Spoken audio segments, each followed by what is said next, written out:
Hello, everyone. This is Liliana Darkangelo from the Nerd Empire. Feels so weird to say that now.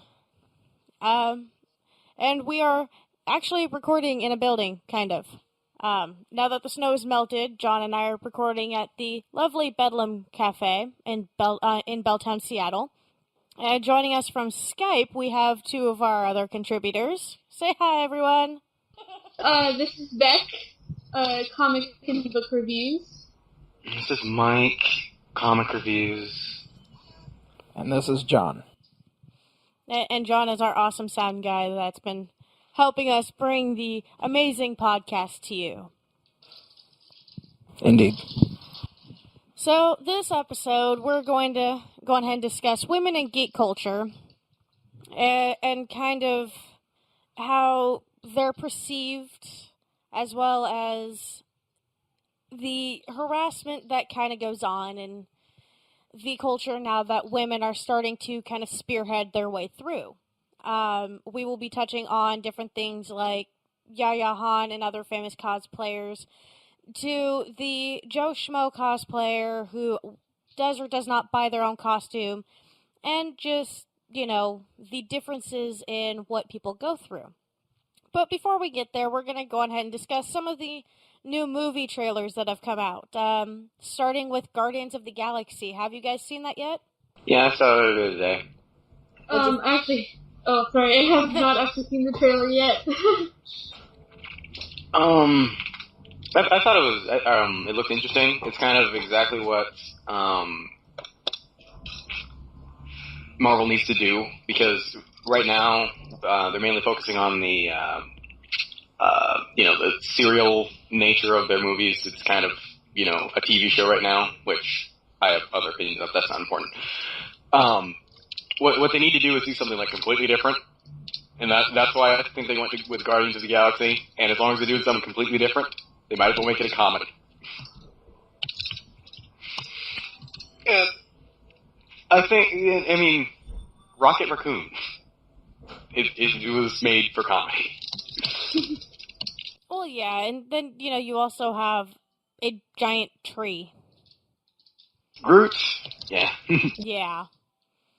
The only time I've ever seen them outside of comics was Avengers. What was it? Earth's Mightiest Heroes. Before that got canceled, they were in an episode briefly, and that was the first time I've actually seen them outside of a comic book. I don't think I've ever actually seen them in anything. Well, I actually did buy a Guardians of the Galaxy comic book a while ago, but it's actually like the third incarnation of the team, and it's different in different ways. I have less experience with them, but Rocket Raccoon. Well, yeah, there was there was a meme that dealt with Rocket Raccoon, and I don't remember it now. I will find it later and post it on the page. There's also a trailer that I noticed last night for Heroes Reborn. Right. It wasn't necessarily a trailer, it was a 30-second, they're coming back, and then that was it. And I was like, well, I'm disappointed because I was expecting more. Well, I wasn't expecting more. I didn't even look I didn't even look into it more when I heard about it to see if there was a trailer, because I thought it was just going to be an announcement. But teaser trailers aren't really uncommon. They did that for the thing that stands out for me most is like the new Star Wars Battlefront. They did one of those for, and it's stupid, but it's kind of standard for something when you're going on name alone. It's coming back. Going on with the trailers, there's also the new Spider-Man trailer for the Amazing Spider-Man 2. How did you guys actually get a chance to look at that one? The one with Electro as the focus? Green Goblin, I believe. Oh, no, I have not seen that. Although I did see a picture of what they're calling the Green Goblin, and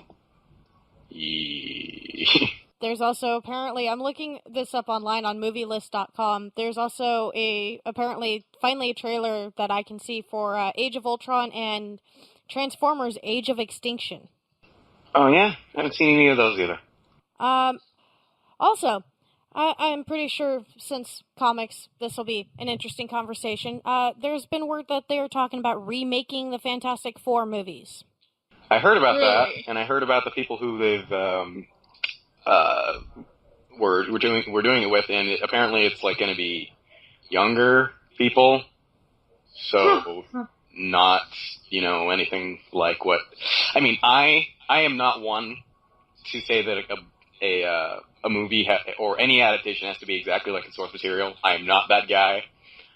But if they're not already a family, it kind of defeats the whole purpose. Yeah. Well, and they turned. Was it Johnny Storm black?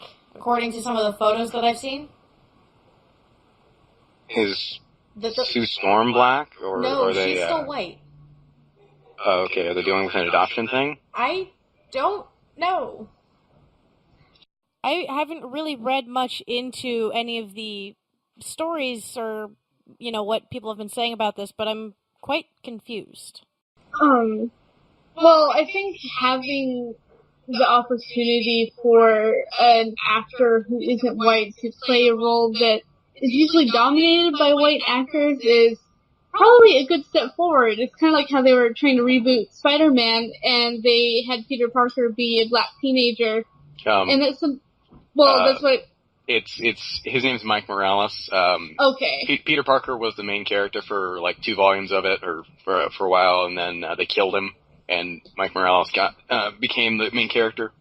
And this is why I actually don't catch up a lot on a lot of the traditional comic storylines, but my initial point of having more racial diversity in a lot of media, I think is still an important note to make, because there isn't really a rule saying that particular characters must be white unless they're explicitly written to be white, as if their race is an important part of the narrative. So having them be played by actors who aren't, I think it's probably good for just creating more of a diverse atmosphere in these stories. Yeah, I see that. My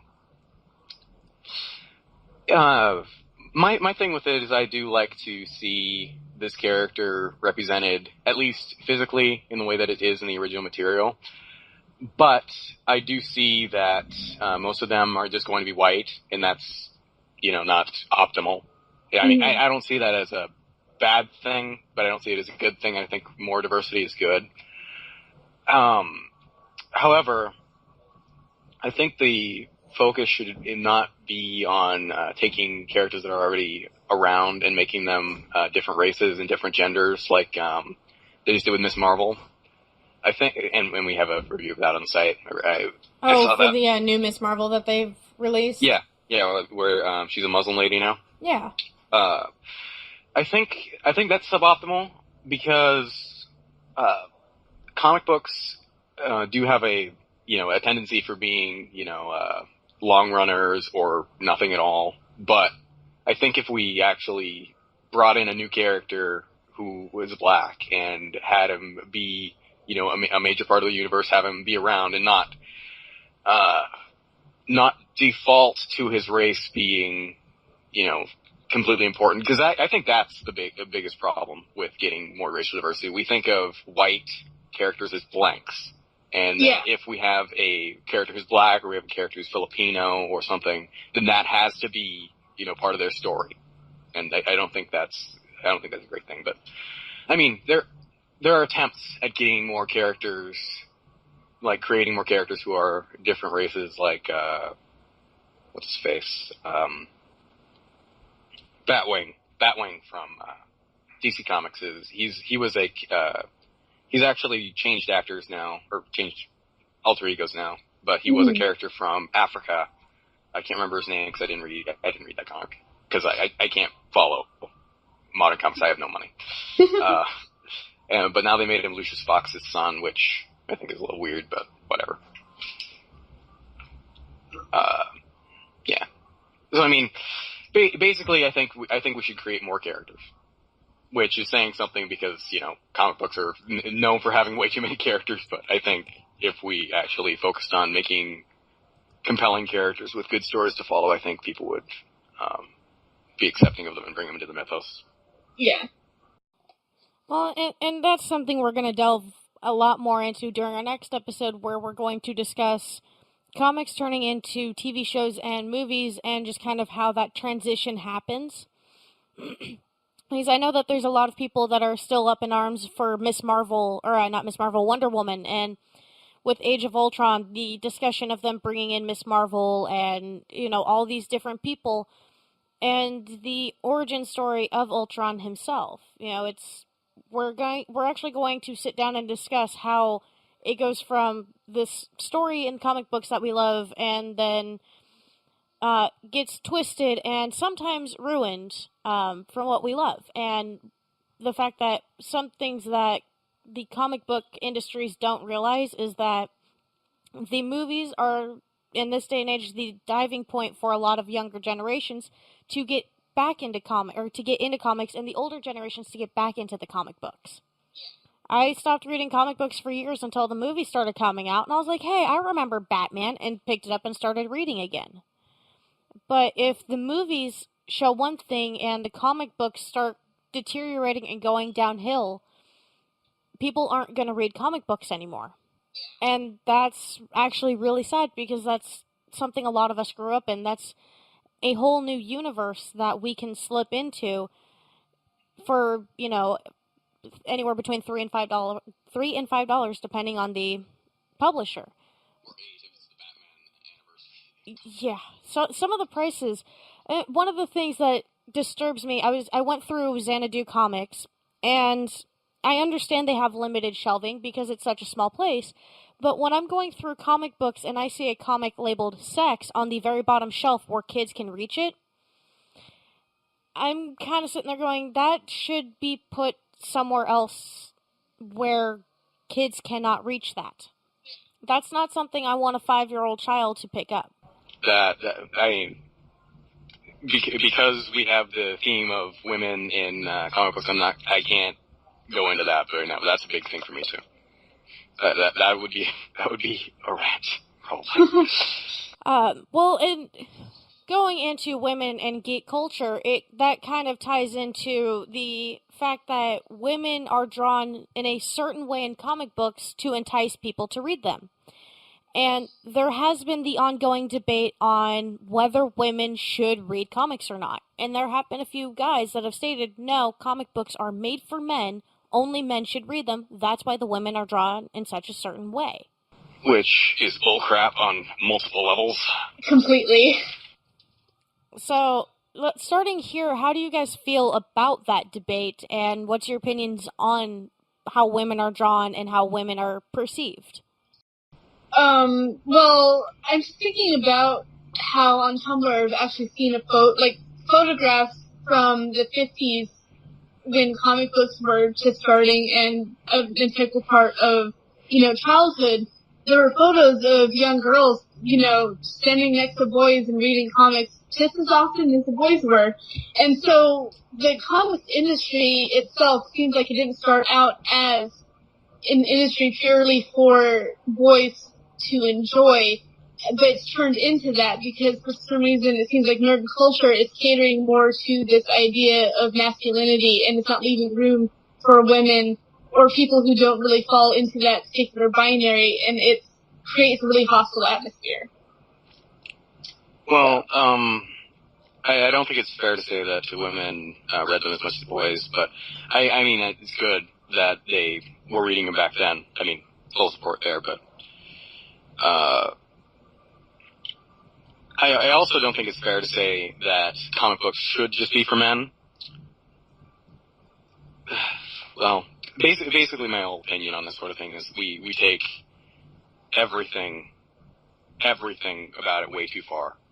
Like whether we're drawing them that way. I mean, if you want to draw a sexy woman, or you want to draw a sexy man, I mean, that's fun, I guess. But I mean, you gotta think of it as outside of what you're doing. Because if everyone's drawing them that way, if everyone's drawing them like, what's the word, Escher girls? Mm-hmm. Not cool. Not cool at all. I also don't think that it's quite fair to say respond to, how should I say this?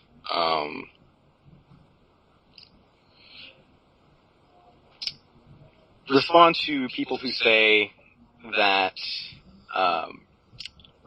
women can't get into comic books for whatever reason in the hostile way that's sometimes done.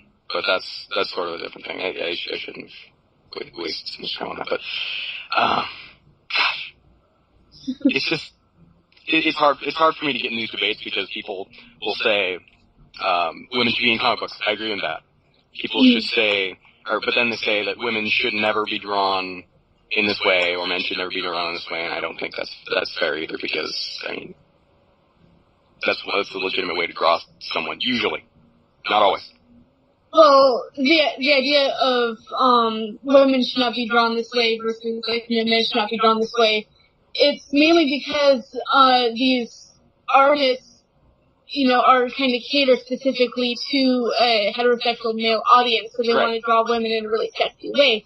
And when someone who's a woman picks up a comic book and they're looking at these female characters, but the female characters seem really two-dimensional and drawn in a way that they cannot really connect with, and that's where the problem lies. And when there's when there's just like cookie cutter after cookie cutter example of just the sexy women with the pouty lips in comic books, it doesn't really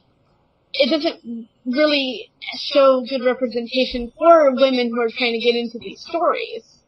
And the characters, they would probably, they can't, it's not just that they can't connect to the characters because they're drawn in a sexy way. It's just that the women in these stories are drawn specifically only to be sexy rather than to be completely three-dimensional characters that have their own, their own nice contained storylines that go beyond their appearance.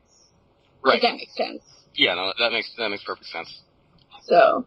Yeah, that's the sort of thing I like to see. That sort of, level thing, take everything in, level opinion, take everything into account. Yeah. Yeah. Well, and here's one of the things that I've noticed after, going through different comic books and, checking out mainstream versus indie. And I've noticed that, DC and Marvel have far more male characters than female, which is understandable. It's pretty much been that way since it's created. Whereas you have, companies like Zenoscope and Big Dog where their characters seem to be more female oriented. Granted, they are drawn very sexy and do cater to the stereotypical male that wants skinny waist, very busty, tiny dresses kind of thing. But, I can overlook that because the stories are actually really good. But it amuses me to see, 7 different issues of Batman, whereas Zenoscope has, 3 or 4 different versions of Wonderland, where pretty much every character is a female. How do you feel about how the indie comics are actually making strong female characters, regardless of how they're drawn, whereas the more mainstream ones are still sticking with the muscular, burly men? You can start. Okay. Well, I think it goes more towards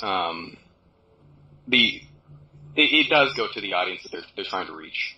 Mm-hmm. Whether or not they should be reaching or reaching just for that audience is a different question. But they consider their primary demographic to be heterosexual men of a certain age, and that's why they do that. And I mean, I don't support that, but that's why. But I mean, I also don't read indie comics very much at all.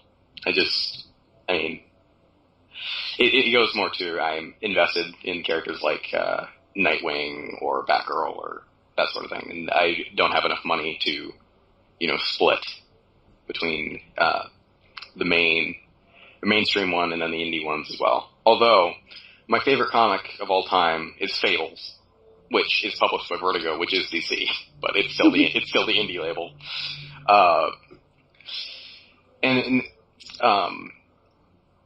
And even though their primary demographic, I would say, is probably men, they do have very well-rounded characters. Although, even though I say they have well-rounded female characters, it's I had to mention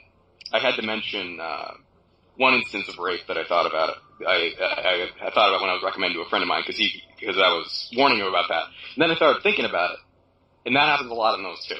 Like that, the threat of that is quite common in that book. Yeah, that can become a problem in storylines when something like when there's a storyline that's based around trying to put their female characters in positions where grievous bodily harm can happen to them, specifically so they can be saved. That's just kind of like the impression that I'm getting. Like I haven't read the story that you're talking about, but usually when this pattern happens, like, if there's a threat of a sexual assault, then eventually they can be saved by someone, and it's just it's a really old and tired way to create conflict, and it's using a really sensitive topic that, when it's done badly, can almost be offensive just by how terrible it is written. Oh, yes, definitely. Although, I mean, like you said, you haven't read this book, but yeah, a lot of times they aren't saved. Oh, well, that also, I don't know. If it's done in a really compelling way, like there are stories that can be done about topics like sexual assault that can be done in a really compelling and dramatic way, but if it's done just purposely to create conflict or to try to break these characters down, then that's when it can become a problem. Mm-hmm. So. Yeah. I mean, I would say overall that it handles it okay. It's usually off camera, and it's usually done for growth in certain ways. I'm trying to think of one that wouldn't really ruin it for someone who would want to read this. Because, I mean, it is so good. It's so good. Outside of this. The overall story? Yeah, the overall story is amazing. And this is just one of my little gripes with it. Well, and it seems like in comics there's always that one little thing that just kind of, they love it regardless, but it's that one little thing that they could do without. Which, I think everyone has that with certain comics, but, there are those occasional ones where in order to move the story along in a certain way that they want, whether it be make the character stronger or whatever the reason is, they have to add those things in there. Not necessarily something I agree with, but I can kind of understand it. Well, then that just kind of raises the question of why would those types of storylines need to be written in order to make their characters stronger? Like, there'd probably be other ways to bring strength into a character without subjecting them to something so horrific. And I think that's where a lot of the criticism lies too, is that, you can do other conflicts and create more opportunities for growth without having a character be victimized in such an awful way. Yes. Well, and also the problem with adding something like rape or anything of such a horrific nature into comic books is the fact that with the way media is now, be it games, comic books, TV shows, there isn't enough information being backed up by parents and other adults in a lot of children's lives that state that just because you see this in a comic book, a video game, or whatever, it is not okay. They're trying to push the story in a certain way by using this for whatever reason, whether it be, oh, well, I'm trying to pull on the heartstrings, build this character up, and this is the reason why this character is going off and killing all these criminals, or, whatever. But because of this, it actually kind of terrifies me more of the fact that they're in the comic books for people to read than it is just being there. Because you have, all these kids reading these comic books or playing all these video games or whatever, and suddenly they go, oh, well, if someone's dressed in such a skimpy outfit, it's okay to do this. Because there's no one there to back it up and say, no, this is not okay. And then that goes into the cosplay community and just into the geek community in general. And, you have someone dressed as a character from, they're dressed as, Alice from Grimm Fairy Tales, or from Wonderland. They're dressed as Alice. Her costume is fairly short, depending on how true they keep it to the comic book. And you look at certain costumes, and I'm all for people cosplaying what they love. However, there's times where I am terrified of seeing a 12-year-old girl dressed in something that I feel a 12-year-old girl should not wear. But that's because of how I was raised. But in the case of a convention held last year, I will not name any names, but I'm sure some people can guess. There was an incident of date rape, so to speak. Woman was drugged and she was raped. And this guy was known as a sex offender from another state, yet he was brought into the convention and this happened. And instead of the community itself came together to support her, but instead of the people from the convention going on ahead and taking care of this and dealing with this the way that they should, which is professionally, they put all the blame on her. Which is, again, where the problem lies, is, oh, I read this, it was okay, and because she was dressed this way, she was asking for it. There's also a problem with, it's not just, victim blaming is a part of it, but also there's also an incredible lack of understanding about what sexual assault is and how it affects people. And this especially is prevalent when this author, Laurie Halse Anderson, she does a lot of young adult fiction, and she's written some children's books too. She wrote a book in 1999 called Speak, which talks about the aftermath. This girl, Melinda, she was raped during summertime, and then she starts high school right after that. And this book, I think, around the time it was released, it got a lot of, it caused some waves. And teenagers were writing in, and it was especially a lot of teenage boys. They read the book, and they were asking Mrs. Anderson, why was Melinda so upset about what happened to her? Because they didn't understand the difference between rape and actual, consensual sexual encounter.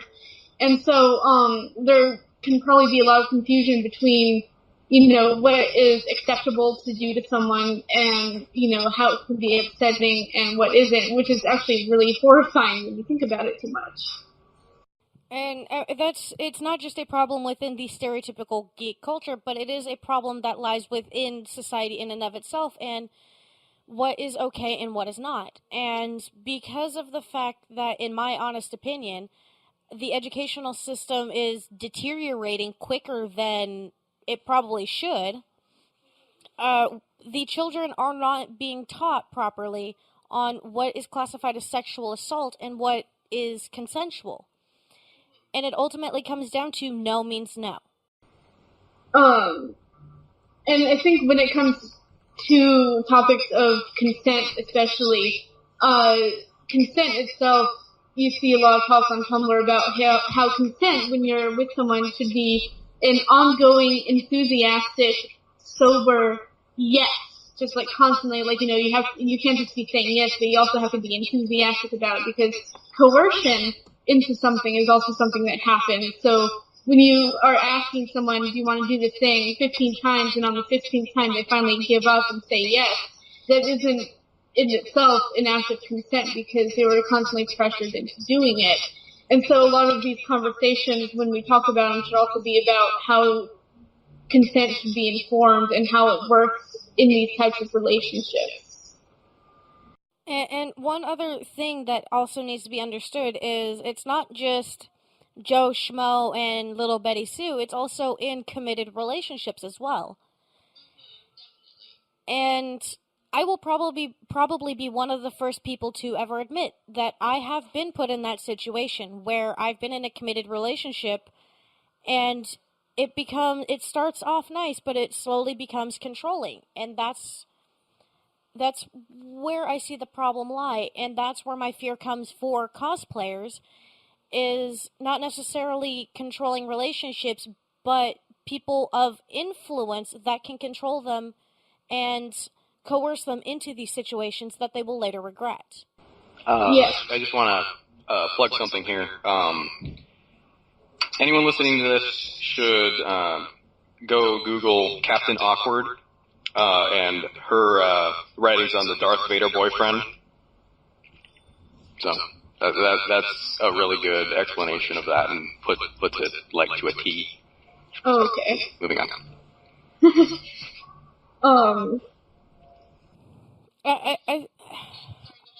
I think, honestly, just to kind of stop beating this dead horse, because this is also another topic that we will be discussing, not necessarily the cosplay geek culture, but these kinds of situations where we actually have the podcast episode to delve into this and give you the statistics and all the full information. But, media is the biggest way people get their information now. You see it on Facebook, you see it through movies and TV shows and all that. And, the latest Tomb Raider came out and they had the rape scene, that caused so much controversy because it made so many people uncomfortable. It angered so many people. A lot of the controversies that I was seeing around that trailer when they released it is that a lot of people weren't seeing how that encounter was sexual assault at all, which, I think can go back into talking about educating people on what is and isn't assault. But especially if you've been in a situation where, similar to what happened to Lara Croft in that trailer, you'd be able to recognize it as an assault.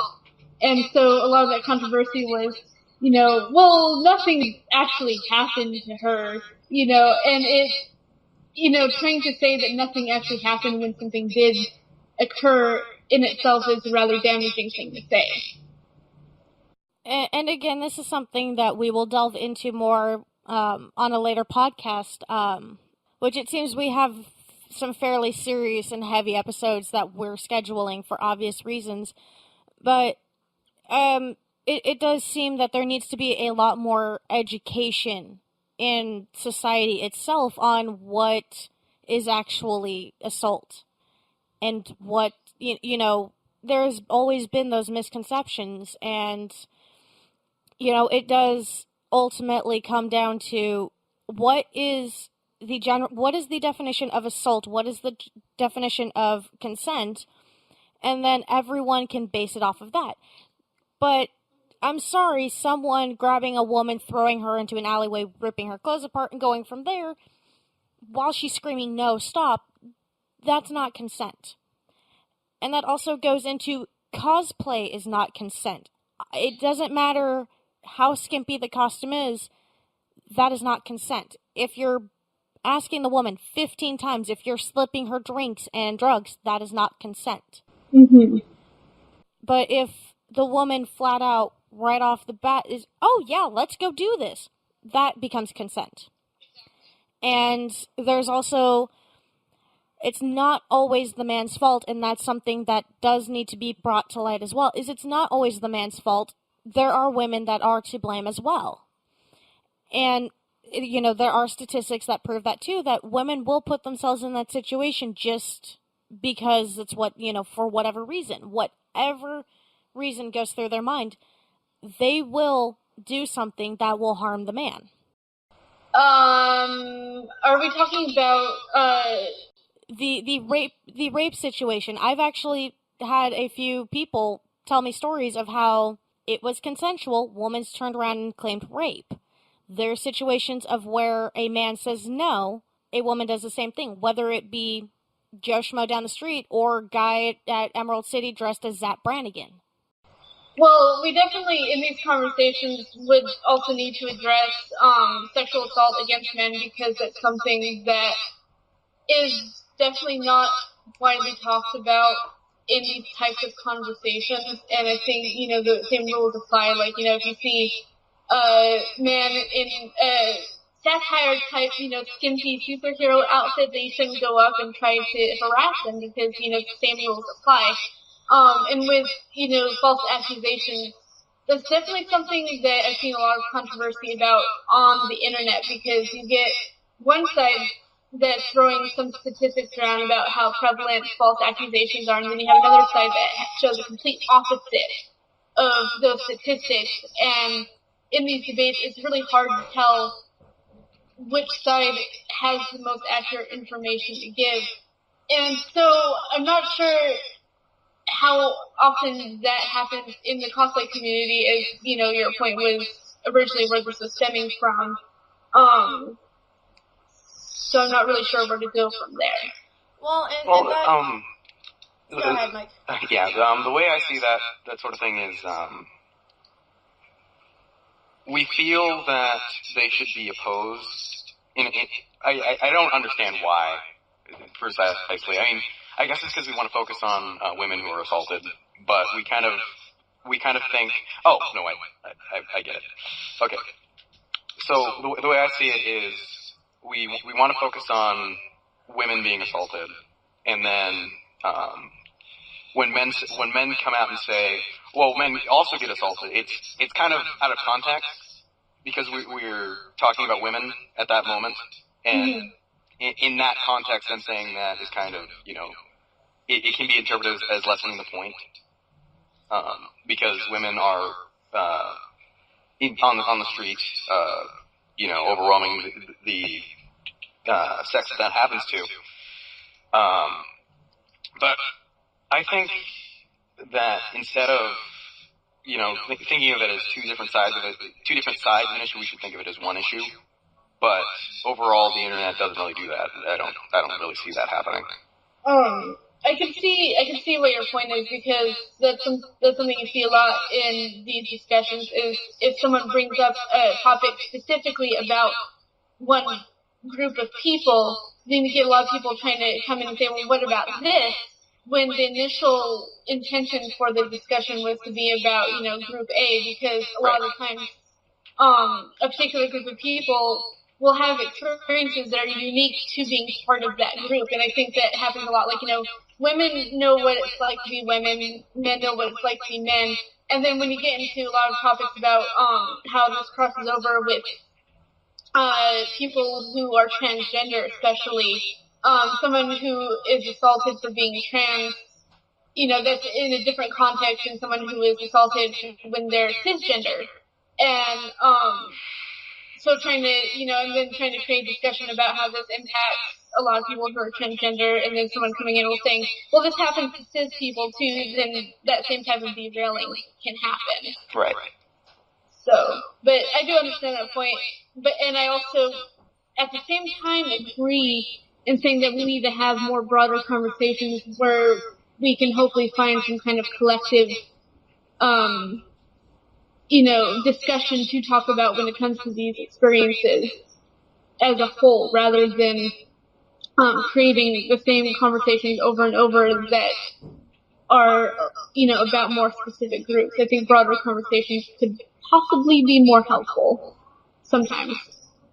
And that's where we're going to sit down, do some research, and actually bringing more of this conversation in depth, and not as random tangents, into another one of our episodes, where we will also have the statistics and the information to back up what we're talking about, and we will actually know for sure, what the percentage is, because I know that it's not just a female being assaulted kind of thing. There are men that this happens to.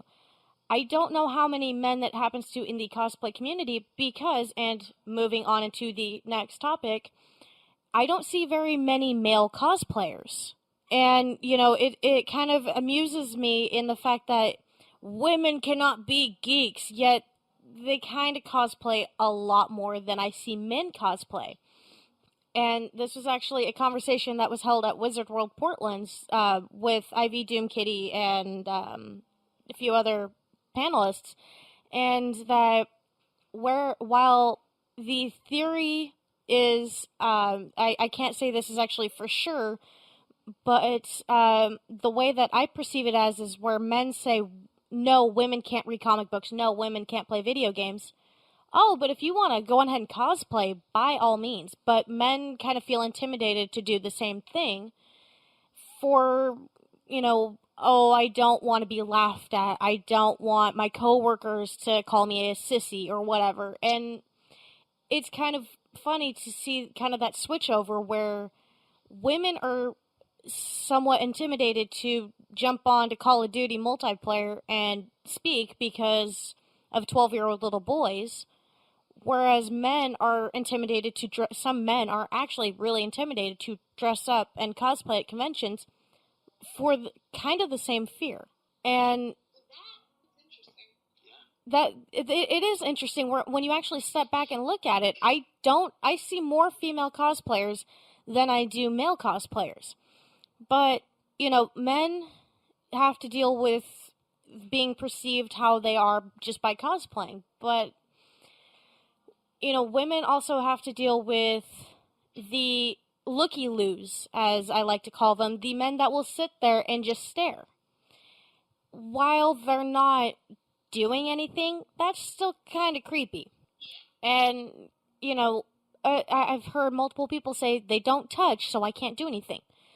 Valid point, they aren't touching, you can't really do anything, but it's still one of those things that makes me stop when I go to a convention and go, do I want to wear this costume? Do I want to throw on this skirt and this corset or whatever my costume is and walk around and have these, for lack of better terms, creepers stare at me? But you have people like Yaya Han, who she cosplayed Snow White and got bashed because of her race. Oh, okay. Yeah, there's been, not just with Yaya Han, I've noticed this as well. You're too fat, you can't cosplay. You can't cosplay this person because you're not the right race. Your eye color's not the same eye color, your hair color, whatever the reason is. And, it's intimidating to actually cosplay to begin with because you're throwing yourself out there. You're either buying your costume or you're making it. And that's another problem that happens too is, oh, you bought your costume? You're not a real cosplayer. Yeah, that overall, it sounds like basically the cosplay community itself has a lot of snobs that are ruining it for everyone else. And, so it ends up making cosplaying a space that is, that they're trying to make cater specifically to only one group of people, which are the people that can only perfectly pull off how they feel the characters are supposed to look, whereas, they're basically turning an activity that's supposed to be fun into something that, is just another environment to bully people in, and that's really messed up. Yeah, but that really happened. I mean, I'm gonna half-heartedly, sort of, because I don't support this view, but play devil's advocate, kind of. Because when you get into anything, there's always going to be someone who, I don't want to say more into it, who is more into it than you, but takes it more seriously, I suppose. There's always going to be someone, in anything, after you've stared at it for a while and you've learned a lot about it, there's going to be people around you who are snobs about it. So I mean, that's just sort of a natural thing. We want to feel superior in our space of expertise. There's definitely always going to be snobs in whatever group that you're with. Like, there's definitely art snobs that I've seen on sites like DeviantArt that, just post no fun signs around everything. But, like, especially with cosplaying, what I'm thinking about particularly are matters of race, like how, Liliana brought up Yaya Han getting bashed for being Snow White. What it comes down to is that someone's costume can be technically perfect in every way. Like, they could put, blood, sweat, and tears into working on this costume and perfecting how they want to portray the character. Because cosplaying isn't just about the costume, it's about playing as the character you are. And people would still give them crap for it because, you're not white or, you're, something about the character, the person's actual self And, when it comes down to matters like that, it's not just about snobbery, but it's about a lot of, deeply rooted discriminatory beliefs, actually. Like, matters of racism or sexism or, like, any sort of ism that you can kind of throw in there. Well, I would say that is more snobbery because, wanting a character to look the way the character is in the story, I wouldn't classify that necessarily as racism. I would classify it as being way too into what that character looks like. Oh, Which well, that's probably phrasing it terribly. What I'm trying to say is they're trying to lay how they see the character on this other person, and that person might actually see it the same way they do. I mean, it's just like you can't change your skin color, but the problem there kind of goes back to, well, I mean, if the person who's saying that a person should only cosplay with their skin color is quote unquote right, then we should have more characters come in who aren't white. Yeah, like, I think, that's part of the issue is that there's a lack of diversity in a lot of media where these opportunities for characters who aren't as racially diverse, just aren't present, and they're not being written. And, part of the solution could be adding more characters in that do, carry that type of diversity that would bring more opportunities for cosplayers who'd be interested in playing those kinds of characters. But at the same time, it's really, being the gatekeeper for, like, who people should and should not cosplay as on this basis of race in itself is rather racist. So, you have to kind of admit that, like, excluding someone on the basis of their race itself is a racist act, and, that kind of goes beyond just regular cosplay snobbery. In that sense, yeah. So, there we go. I love the debate that started because of that one comment. That made me so happy. But, when I saw Yaya Han's Snow White costume and the group that she got together for this, which her and a group of people recreated a photo, her Snow White costume was phenomenal. She does amazing work and the details were perfect.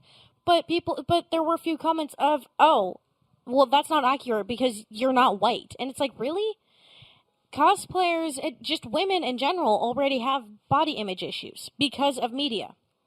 I feel fat because I ate a whole container of cookies. And that's because of the way that society and media have perceived how women should look. And that's not right to begin with. Women are beautiful just the way they are, just like men are beautiful the way they are. And, everyone has their own different opinion, but trying to go into something like cosplay, which is costume play, in its full wording, it's supposed to be fun. If you go out and buy a costume to run around as Lady Flash, so be it.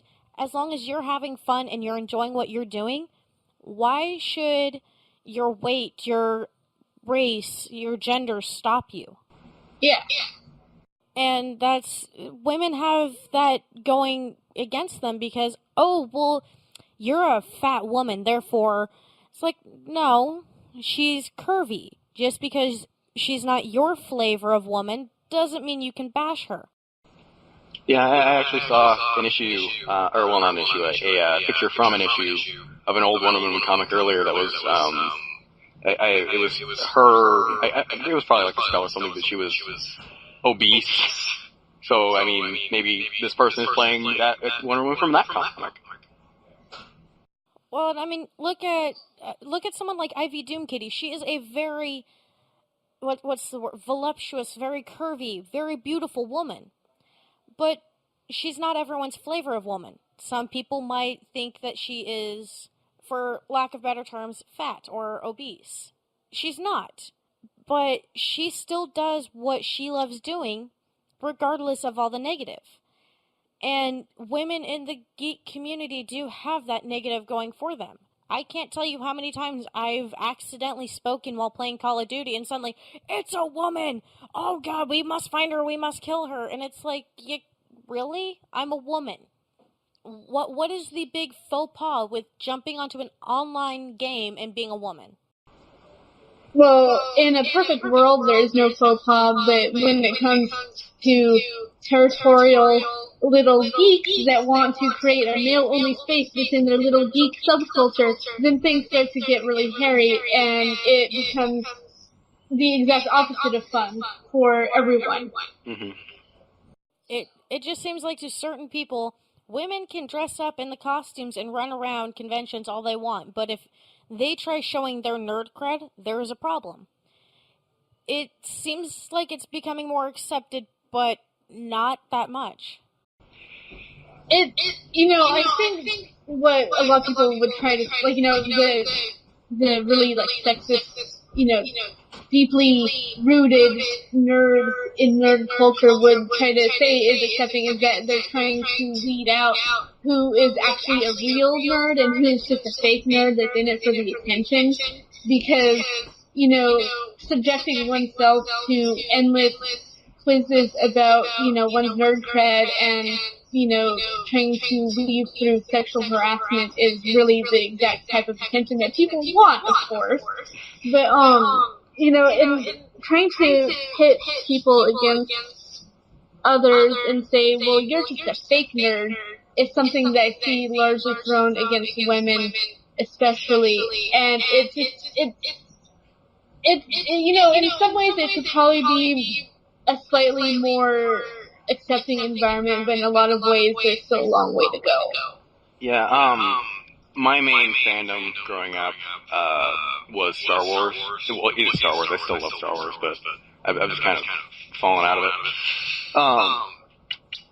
it. Pretty much the main, or one of the main news people whose site is the most influential around that community is Dunk, the purveyor of Club Jade. I saw her say on Twitter one day that someone had tried to quiz her about Star Wars, and she, I no joke, she is one of the most influential people in this community. She has authors, or that person's favorite author, on her speed dial. She will be at pretty much every celebration until the day she dies. And if they don't give her a press pass, if there's ever any issues with giving her a press pass, I don't know what would happen. But it's really interesting. I don't expect people to know her face or anything, but it's interesting how we already have women in these prominent positions, yet that still, happens. Mm-hmm. I think, and if you guys know what I'm talking about, then please correct me. I've seen screenshots from someone's Twitter. I think she was talking about the game BioShock. She was just sitting in a cafe, and she was wearing a BioShock t-shirt, and someone tried to ask her, what exactly she knew about the game, and, he was getting all up in her face. Have you even played the game? And so what she did to counteract what this guy was trying to say is that she ended up telling him the ending to the game and completely ruining it for him just as an act of revenge against this guy trying to, quiz her on her nerd cred for playing BioShock. And I thought that was a really great way to fight against it. I don't know if you guys have seen those screenshots before, but it's really amusing. Yeah, I haven't seen that one, but that's great. Yes. Well, one of my favorite moments, I'm in the middle of a GameStop, actually out in Kent, Washington, after having a few little boys think I'm younger than I actually am, which is always amusing. And one of them had followed me in, and I'm going through the games, and he's making a comment to the guy behind the counter of, women aren't really geeks, they're just trying to pretend, blah, blah, blah. Two guys are sitting there holding the first Assassin's Creed game, and, dude, I've heard about this game, looks kind of cool. I don't know, dude, not so sure about it. I whipped around and gave them all the information from first until, I think it was,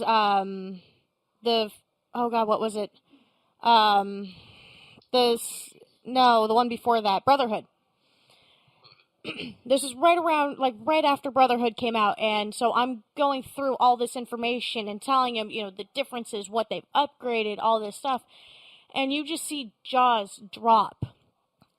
This little 5'2" girl is sitting there just, oh yeah, this is what I loved, and this is what you can do, and just went off on all the information. And I said, by the way, you should really check it out. Granted, one's not, it's a great starting point, but they really did fix a lot. Turned around and I said, hey, dude, you got my game on hold? Got my Call of Duty game in the metal case? And he's like, oh yeah, here you go. And he's laughing the entire time. There was also a woman working there. She was in the back, and all you hear from the back room is her laughing so hard. Because this little 16-year-old boy's like, I'm gonna go now, and just, storms out. And I'm like, really? Oh, didn't you buy it? He didn't buy anything. He was trying to see how nerdy I was, and I'm like, well, if he's not gonna buy this game, I will. And walked out of there with Call of Duty.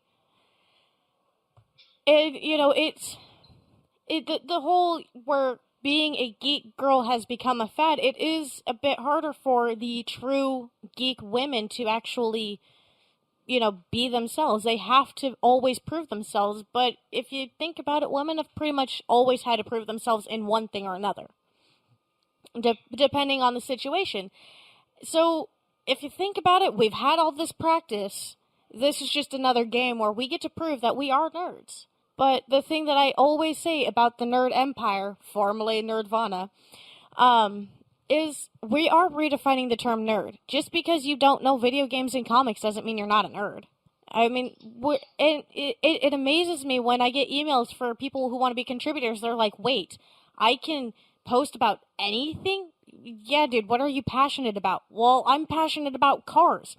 Fantastic, send me something about your favorite cars, just anything. And you get these shocked looks because they're like, but being a nerd is comic books. No, being a nerd is anything you're passionate about.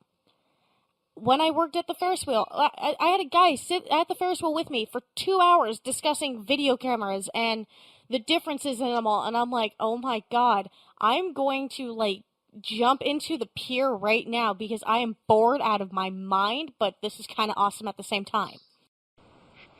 And I think trying to redefine nerd to mean, someone who is passionate about just whatever subject is probably a good direction to go, because it'll give people the space to completely to start geeking out about whatever it is that they want to geek out about, and to create a safe environment for that. And I think, in a lot of ways it'll help make the idea of being a nerd almost more accessible for people to kind of digest. Because, a lot of the stereotypes about what being a nerd is, they'll say, nerds apparently are still ostracized for being nerds, but if we point out that everyone is a nerd in their own ways, then I think that could actually help those that are bullied for their passions to kind of, come out of that and find a safer space to be themselves, like you were saying. Oh, and that's the whole key is, we want to build a safe environment for everyone. And that's the thing that we need with the way that society's starting to go now, with all the shootings and all these wars going on. We do need a safe environment where we can feel safe and be ourselves and escape the world. And it doesn't matter if that's sitting down watching football from the 80s, working on your muscle car, reading comic books for days. It doesn't matter. As long as it's something you love, something that makes you happy, then how is that not being a nerd? Now, if you're going on ahead and skinning people in your farmhouse and, doing something like that, that's not what I'm condoning. If it's illegal, not so much. That's a whole new ballpark. But, still, a nerd is a nerd, regardless of what you're passionate about. Whether you're female or male, or transgender, white, black, you're 12 years old or you're 99, it doesn't matter. Someone is always passionate about something. And it just takes that right opportunity for that spark to actually catch and for that passion to grow. And that's why I do this podcasting. It's what I'm passionate about. I wouldn't give this up for anything because it's what I love. So, it's the means to go on ahead and express a message. And for this episode, I think that message is, it doesn't matter who you are. A nerd is a nerd. If you're female, you're a nerd. If you're male, you're a nerd. Embrace it. Embrace each other, and, stop with the harassment. Stop with the, well, you were asking for it because you're wearing a skimpy costume. Or you're not a true cosplayer because you bought your costume. Not everyone has the means to make their own costume from hand. It's, just because it doesn't fit in your perfect little bubble doesn't mean it's wrong. So, I think we've kind of expressed all of our opinions. Do you guys have anything else to express right now? I would encourage our listeners to talk about what they're passionate about in the comments, or share stories about how they can create safe places for their fellow nerds, or how to combat harassment in these spaces, and come together as a community to see how these problems can be fixed. I would encourage people to, while doing that, while coming together, to not, or try not to shun people as much as we do, because when someone says something that is an antithesis to what you believe in, we tend to take it to mean that they are an unperson. But what shunning people for saying something or doing something we consider wrong does, in my view, in the long run, is exacerbate problems between those two viewpoints, and also it makes that person really buckle down on their viewpoint that you consider wrong, and they will never come to your side. So I would encourage temperance while speaking about these sorts of things. I mean, of course, I just want to, one more thing. Of course, there's a limit, and when they cross that limit, you will know, and you will really, really know, and then that is okay. And then that is okay. Go ahead. So, our lovely nerd and nerdettes, I think we're going to check out now after we've pretty much ranted and raved and discussed everything that we can for this episode. But we do highly encourage that you tell us stories of times where you feel you've been mistreated, situations that you feel could have been handled differently, safe places where people can go. We will be posting links for support groups for people that have been harassed. And I do say people because it's not just one person, not one gender, it's everyone. I just also want to add one more thing. Could you also say, positive experiences too? Because I think another problem with these sorts of debates is we always focus on the negative. Like when we frame things like this, we don't, honor the good people who don't do this, who maybe stood up when someone was sexually harassing a cosplayer or something like that. And I would like to hear more about that. So would I. There have been times where, staff at conventions have been fantastic people because they have taken care of the cosplayers and taken care of the problems. And, how Yaya Han just dealt with that situation. There are good stories, and we want to hear those too. Like I said, we will have links for support groups. Also, we are a support group. If you need someone to talk to, shoot us a message. If we can't help you out, we'll lead you in the right direction. If anything, let's turn the Nerd Empire into one of the greatest support systems we can. If you have anything you'd like to share, let us know. Anything that we didn't discuss, let us know. We want to hear from all of our fantastic fans and listeners about what we can do as we continue rebranding and continue growing. Just as another note, we are always looking for contributors, so if you'd like to go on ahead and share your opinions, your reviews with the Nerd Empire community, shoot us an email. It's still the same, nerdvanawebcast@gmail.com, or send us a message on Facebook. But I think we will check out now, go drink some coffee, do whatever we do. But again, I'd like to leave you all with this message of be safe, be happy, be healthy, and be smart. Do what you love doing and don't stop doing it because people told you to. So, this is Liliana. John. This is Beth. And Mike. And we are the Nerd Empire. Stay nerdy, everyone.